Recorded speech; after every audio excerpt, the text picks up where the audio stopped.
ফেরাউনের লাশ লোহিত সাগরে ডুবে যায়। এর পরের ঘটনা কি আমরা জানি?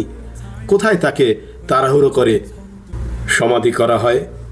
হ্যাঁ দর্শক, আজকে আপনাদের নিয়ে যাচ্ছি ভ্যালি অফ দ্য কিংস বা ওয়াদে মুলুক, যেখানে অনেক ফেরাউনের সমাধি রয়েছে।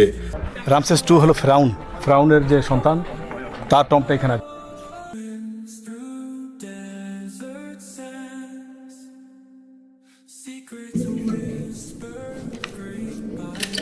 এখানে এসে পাঁচ করে ভিতরে প্রবেশ করতে হবে। এই এরিয়ায় আবিষ্কৃত সবচেয়ে বড় টম, এই যে তাদের দেবতা বলে বা তাদের গড়, এগুলোর মতো আর বডি আছে সাথে সব এরিয়া। আর এই দেখুন এখানে তাদের পশু পাখি, যে একটা কুমির একজন লোককে প্রবেশ ধরার চেষ্টা আছে। চিহ্ন, সাংকেতিক ভাষা। সালাম আলাইকুম। সালাম।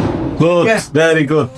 রাজা রামসিস দ্য সেকেন্ড, যাকে আমরা ফেরাউন হিসাবে জানি, তিনি মুসা আলাইহিস সালামের সময় লোহিত সাগরের নৈবাতে আল্লাহ যাকে ধ্বংস করেন, যে অঞ্চলটি মিশরের সাইনা উপদ্বীপের শারমা শেখ বা তাবার মাঝামাঝি একটি জায়গা। রামসিস দ্য সেকেন্ডের মমি 1907 সালে লুক্সোরের ভ্যালি অব দ্য কিংস বা এই রাজাদের উপত্যকা থেকে আবিষ্কৃত হয়।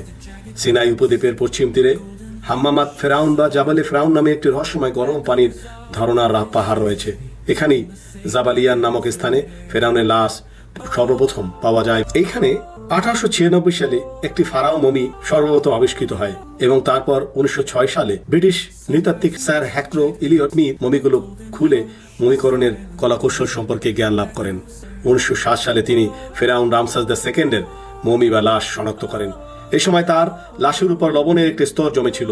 এটি দেখে সবাই অবাক হয়ে যায়, কারণ মমি করতে কোনো লবণের প্রয়োজন ছিল না। অন্য কোনো মমির দেহে রূপ পাওয়া যায়নি। এই লবণের স্তর লোহিত সাগরের লবণাক্ত পানির লবণকে নির্দেশ করে। ইসলামের যুগে ফেরাউন লোহিত সাগরে ডুবে যাওয়ার পর কয়েক শতাব্দী পার হয় এবং লাশটি তৎকালীন মিশরীয় সমুদ্রের তীর থেকে আবিষ্কার করেন। এরপর তাড়াহুড়ো করে সাধারণ একটি মমি বক্সে ভরে এই অদিয়ে মুলুক বা রাজাদের সমাধি ক্ষেত্রে সমাধি করা হয়। তার মমিটি ছিল খুবই সাধারণ। তার কারণ হলো তাকে পরবর্তীতে সাধারণ মিশরীয়দের হাতে এখানে সমাধি করা হয়।